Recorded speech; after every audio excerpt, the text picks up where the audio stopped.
Psicología a ladrillazos.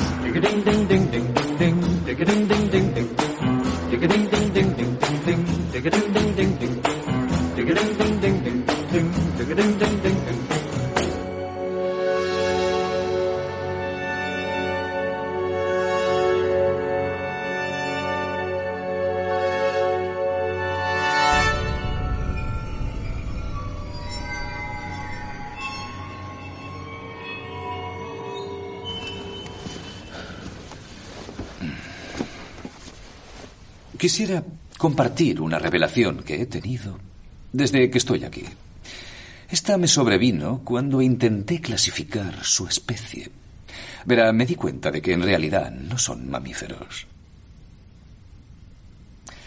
Todos los mamíferos de este planeta desarrollan instintivamente un lógico equilibrio con el hábitat natural que les rodea, pero los humanos no lo hacen. Se trasladan a una zona y se multiplican. Y siguen multiplicándose hasta que todos los recursos naturales se agotan. Así que el único modo de sobrevivir es extendiéndose hasta otra zona.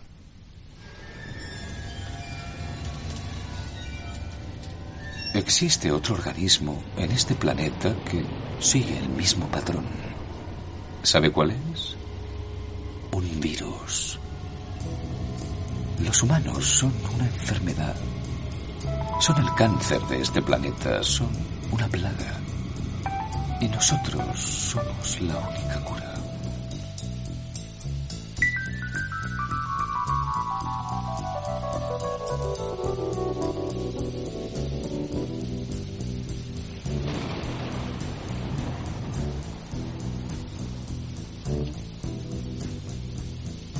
Riders on the storm. Riders on the storm. Into this house we're born. Into this world we're thrown. Thomas Robert Malthus publicó en 1789 su libro Ensayo sobre el principio de población. En su ensayo afirmaba que la población tiende a crecer geométricamente, mientras que la generación de alimentos solo lo hacía aritméticamente. Es por ello que, llegados a un punto, se superaría la capacidad de alimentar a toda la población, y después de la falta de recursos llegaría el caos, la destrucción del sistema y del status quo. Malthus proponía en su ensayo una serie de estrategias, más que cuestionables, para intentar controlar la población de las clases proletarias, que eran las que más se reproducían. En los albores del siglo XXI, la evolución humana estaba en su punto de inflexión. La selección natural, el proceso por el que los más fuertes, los más listos, los más rápidos se reproducen en mayor número que el resto. Un proceso que antaño había favorecido los rasgos más nobles del hombre, empezaba ahora a favorecer unos rasgos distintos. Las obras de ciencia ficción de la época pronosticaban un futuro que sería más civilizado y más inteligente. Pero a medida que pasaba el tiempo, las cosas parecían avanzar en la dirección opuesta, hacia un atontamiento. ¿Cómo era posible? La evolución no siempre premia a la inteligencia. Al no haber depredadores naturales que diezmaran al rebaño, la evolución empezó a premiar a aquellos que más se reproducían y convirtió a los inteligentes en una especie en peligro de extinción.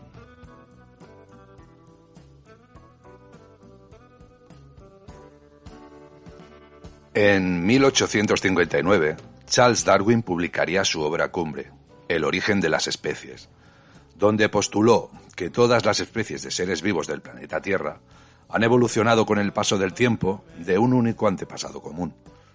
También postuló que a través del mecanismo de la selección natural, la supervivencia del organismo más apto en un ambiente sería el que, con sus características particulares, perpetuarían la especie.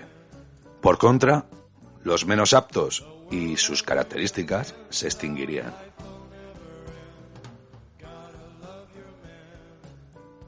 Herbert Spencer fue un contemporáneo de Darwin, y ya escribió sobre la evolución antes de que lo hiciera nuestro amigo Charles. Pero fue después de leer El origen de las especies cuando Spencer extendió la teoría, fundando lo que hoy se conoce como darwinismo social, que no era más que aplicar la selección natural y la supervivencia del más apto a la psicología social. Charles Darwin también tenía un primo, Francis Galton, y Francis fundó la psicología diferencial y la psicometría. También fue el primero que propuso el término eugenesia, cuando publicó su ensayo Investigación en las facultades humanas y su desarrollo, en 1883.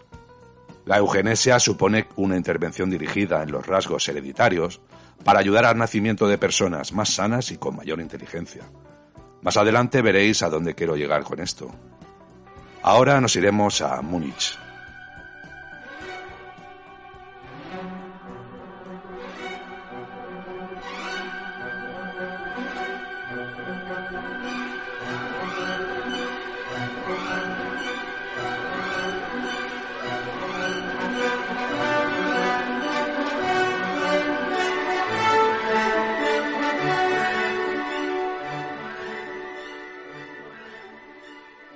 Un buen día, a principios del siglo XX, un joven pintor que llevaba el bigote a lo Charlie Chaplin se encontraba leyendo tranquilamente sobre el superhombre de Nietzsche. Mientras escuchaba la ópera del Anillo del Nibelungo de Wagner, de repente tuvo una epifanía, donde unió en su cabeza todas las ideas del siglo XIX con la raza, el ecologismo radical y el esoterismo. Se vio a él mismo como el portador de la lanza de Longinos, un Alejandro Magno, un elegido tocado por la mano de Dios. Todo eso, unido a su gran poder de oratoria y su fe ciega, le ayudó a la hora de convencer a un montón de gente descontenta con la crisis económica, para que se unieran en su cruzada, apoyando al pintor reconvertido en militar en sus delirantes ideas de mundo ideal. Después de aquello, que por si no lo sabíais, acabó mal, el mundo quedó conformado tal y como lo conocemos ahora, exceptuando la caída de la URSS y el comercio, que ahora es global.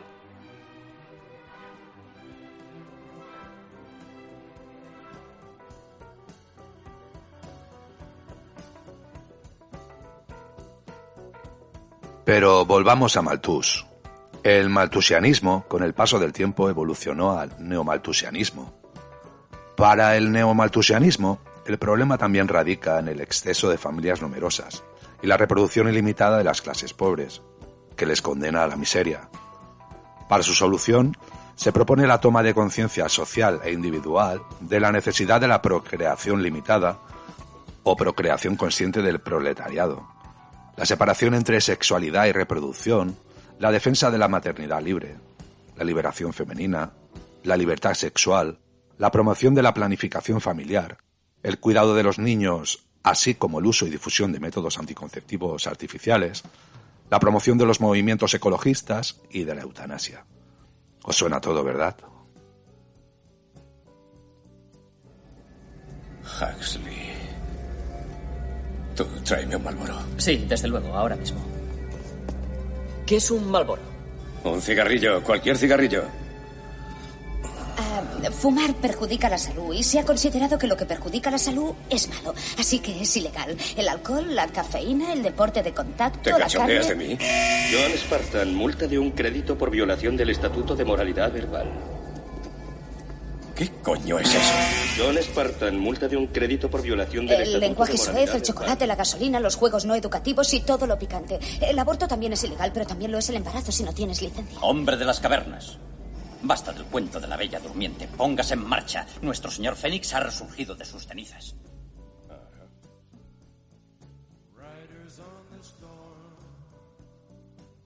Thomas Huxley, al que apodaron el Bulldog de Darwin, fue su amigo y defendió sus ideas a ultranza. Gracias a ello, Huxley propició la fama mundial de Charles Darwin. Thomas Huxley tuvo un hijo llamado Leonard Huxley, que a su vez tuvo un hijo al que llamó Aldous Huxley, que escribiría en 1932 el libro Un mundo feliz. Como veis, las ideas fluyen generacionalmente a través de los grupos de iguales, en los mismos estratos socioeconómicos. Nada es casual. Como la mayoría de los seres vivos, La paloma asocia enseguida el accionar la palanca con la recompensa. Pero cuando un temporizador suelta una semilla de forma automática cada 20 segundos, la paloma se pregunta: ¿qué he hecho yo para merecer esto? Si en ese momento estaba aleteando, continuará aleteando, convencida de que sus actos tienen una influencia decisiva en lo que ocurre. Llamamos a esto superstición de la paloma. Burrus Frederick Skinner tenía palomas. Fue un psicólogo conductista que propuso el uso extendido de técnicas psicológicas de modificación de conducta, principalmente el condicionamiento operante, para mejorar la sociedad e incrementar la felicidad humana, como una forma de ingeniería social. A diferencia del condicionamiento clásico, recordáis a Pavlov y su perro, el condicionamiento operante funciona con recompensas y castigos, que refuerzan o castigan las conductas. Los refuerzos pueden ser positivos o negativos, y siempre refuerzan y aumentan la conducta objetivo.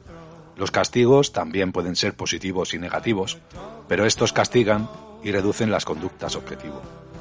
El refuerzo positivo se da cuando recibimos una recompensa por realizar una conducta concreta, que podría ser, por ejemplo, si se cumplen los targets de ventas o producción este mes, los empleados tendrán un plus en su sueldo. El refuerzo negativo se daría cuando se nos quita un estímulo aversivo. Por ejemplo, si se cumplen los targets de ventas o producción este mes, los empleados no tendrán que pagar los cheques del restaurante. El castigo positivo es el castigo de toda la vida. John Spartan, multa de un crédito por violación del Estatuto de Moralidad Verbal. El castigo negativo, en cambio, es cuando retiramos un estímulo positivo. Te quito el móvil una semana porque estás enganchado. Una dictadura perfecta tendría la apariencia de una democracia, pero sería básicamente una prisión sin muros, en la que los presos ni siquiera soñarían con escapar. Sería esencialmente un sistema de esclavitud, en el que gracias al consumo y al entretenimiento, los esclavos amarían su servidumbre. Aldous Huxley. En el mundo feliz de Huxley, la sociedad se dividía gradualmente en grupos de ciudadanos según sus capacidades. Los que tenían altas capacidades eran los alfa, y los más simples, los épsilon. ¿Recordáis el darwinismo social? Cada grupo tenía su trabajo asignado en función de su estrato y su responsabilidad. Así que se podría decir que los trabajadores cualificados eran los alfa y los beta. Los gamma, en cambio, eran mandos intermedios y los dedicados a trabajos no cualificados eran los delta y los épsilon. Pero la peculiaridad de esta sociedad era que nadie estaba incómodo en su nicho, ya que desde la más tierna infancia habían sido condicionados por condicionamiento operante a que les gustara su grupo social. Los delta y los épsilon, por ejemplo, odiaban los libros y solo les atraía el ocio, consumir y colocarse con el soma, una droga sintética legalizada que no generaba mono. Por otro lado, en esta sociedad no existía el concepto de familia. Los úteros eran artificiales y era el Estado el encargado de procrear y de educar a los nuevos ciudadanos.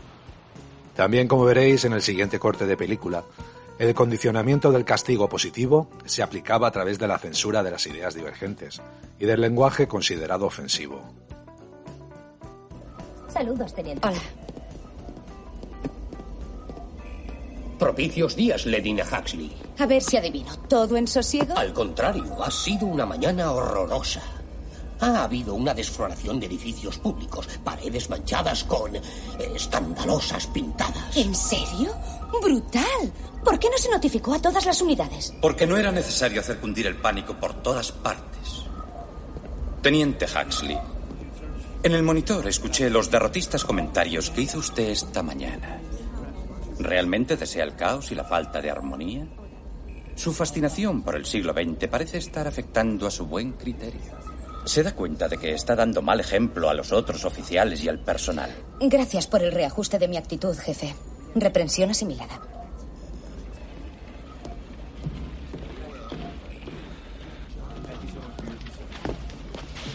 Estúpido santuario. Ledina Huxley, multa de medio crédito por violación sotovoce del Estatuto de Moralidad Verbal. Gracias. Otra de las formas de controlar esa sociedad ideal es mantener a los ciudadanos en un estado de inmadurez e infantilización perpetuo. Para ello tenemos que anular el pensamiento crítico y fomentar y mostrar en todo momento el consumismo y la vulgaridad como algo atractivo.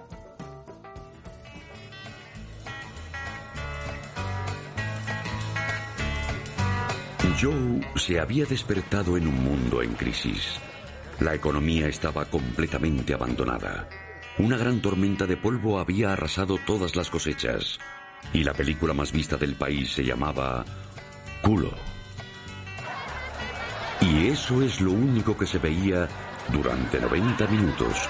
Ganó todos los Oscars de aquel año, incluido el Oscar al mejor guión.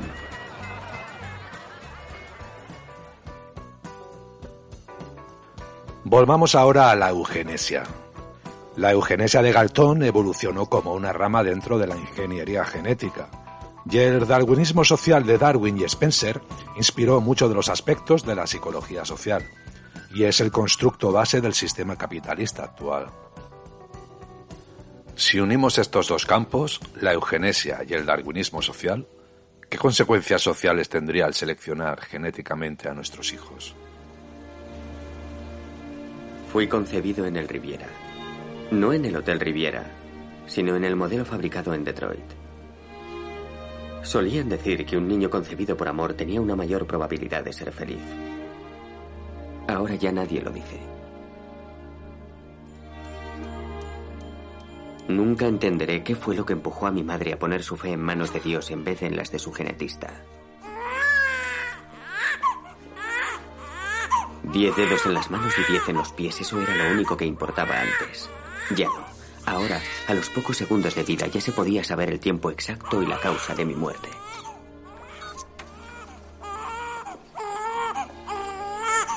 Lesión neurológica, 60% de probabilidad. Depresión maníaca, 40% de probabilidad. Trastornos por falta de concentración, 89%. Trastornos cardíacos, 99%. Riesgo de muerte prematura. Esperanza de vida, 30 años, 2. 30 años. ¿El nombre para el certificado? Anton. No, Vincent Anton.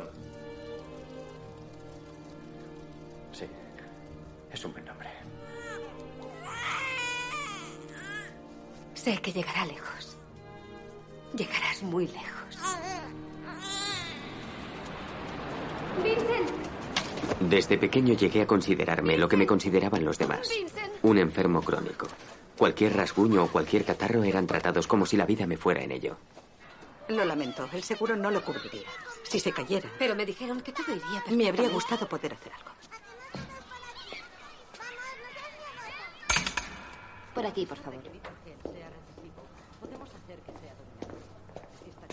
Como la mayor parte de los padres de su época, estaban decididos a que su próximo hijo viniera al mundo en lo que se había convertido en el modo natural. Sus óvulos extraídos, Marie, han sido fertilizados con esperma de Antonio. Tras la exploración nos han quedado, como ven, 2 chicos sanos y 2 chicas muy sanas. Naturalmente sin predisposición a ningún tipo de enfermedad hereditaria. Solo queda seleccionar al candidato más compatible. Primero podemos decidir el sexo. ¿Ya lo han pensado? Verá, querríamos que Vincent tuviera un hermano para jugar con él. Claro. Hola, Vincent. Hola. Bien. Habían especificado ojos castaños, pelo oscuro y piel clara. Me he tomado la libertad de erradicar cualquier elemento perjudicial. Calvicie prematura, miopía, alcoholismo, propensión a la adicción y a la violencia, obesidad, etc. No deseábamos enfermedades, claro, pero... Verá, estábamos pensando si no sería bueno dejar algunas cosas al azar. Querrán dotar a su hijo de las mejores condiciones posibles. Créanme, ya tenemos suficientes imperfecciones. No, su hijo no necesita ninguna carga adicional. Y no lo olviden, este niño es como ustedes, simplemente lleva lo mejor de ustedes. Aunque concibieran de forma natural 1000 veces, jamás obtendrían un resultado así. ¿Estaba equivocado Huxley cuando hablaba de alfas y épsilons? Como muchos otros en mi situación, en los años siguientes fui de un lado a otro buscando trabajo donde podía. Creo que he limpiado la mitad de los retretes del Estado. Pertenecía a una nueva clase baja, ya no determinada por el estatus social o el color de la piel. Bienvenidos a Gattaca, señores. No. Ahora es una ciencia la que automáticamente nos discrimina. Ahí está vuestro material de limpieza. Empezad por delante e id limpiando hacia atrás. Y quiero ver mi cara sonriente reflejada en el suelo. Ahora comprendemos cómo la inercia de las ideas imperantes y la interconexión mundial de información nos llevan a la estandarización de mensajes condicionados. Como si de un virus se tratara, nos contagiamos culturalmente de las ideas a través de los mecanismos del condicionamiento clásico de Pavlov y el condicionamiento operante de Skinner. Poco a poco, sin darnos cuenta, las ideas que interesan a los que se hallan encima de la pirámide de poder van calando en nuestro inconsciente y nos dirigen inexorablemente al pensamiento único. Ustedes han venido porque les han enviado. Les han dicho que vinieran y han obedecido. Así es como funcionan las cosas.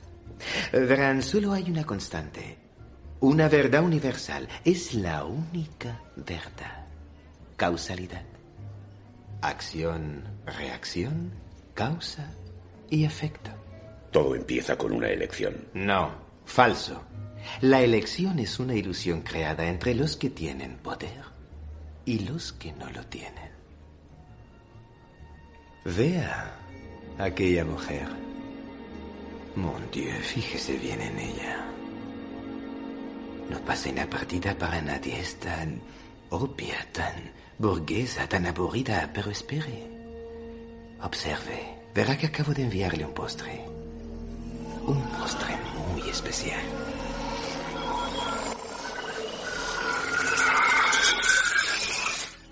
Yo mismo lo escribí. Se inicia con sencillez y luego cada línea de programa crea un nuevo efecto, como una poesía. Primero se apresura, se acalora, su corazón se agita. ¿Lo ve, verdad, Neo? Ella no entiende nada. ¿Por qué? ¿Habrá sido el vino? No. ¿A qué se debe entonces? ¿Cuál es la causa? Al poco ya no importa. Al poco el porqué y la causa desaparecen. Y lo único que importa es la sensación en sí misma. Esa es la naturaleza del universo. La combatimos, nos empeñamos en negarla, pero con fingimiento. Es mentira. Bajo esta equilibrada apariencia, la verdad que subyace es que carecemos de todo dominio.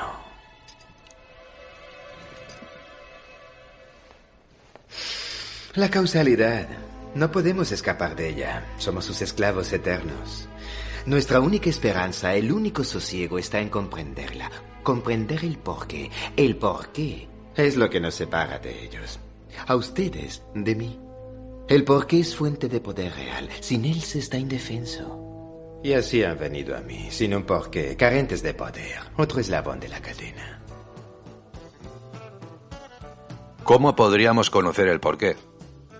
Para encontrar el porqué, en primer lugar debemos apartar las emociones, ya que la emoción nubla el juicio.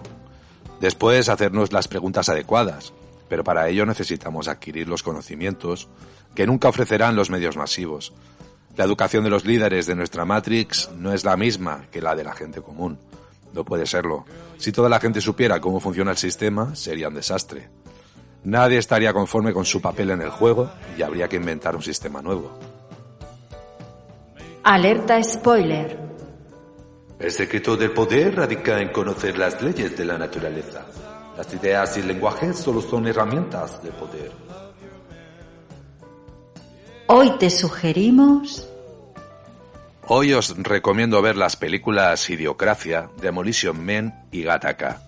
Y como lectura, como no, Un mundo feliz de Aldous Huxley, Fahrenheit 451 de Ray Bradbury y Rebelión en la granja de George Orwell. Una curiosidad es que el título de la película Gattaca está formado por las iniciales de las 4 bases nitrogenadas que conforman el ADN: guanina, adenina, timina y citosina. Este código es común en todos los seres vivos, lo cual demuestra que ha tenido un origen único y es universal, al menos en el contexto de nuestro planeta. Hasta aquí, amigos y amigas, ha llegado este episodio de Psicología a ladrillazos. Nos vemos en el próximo programa.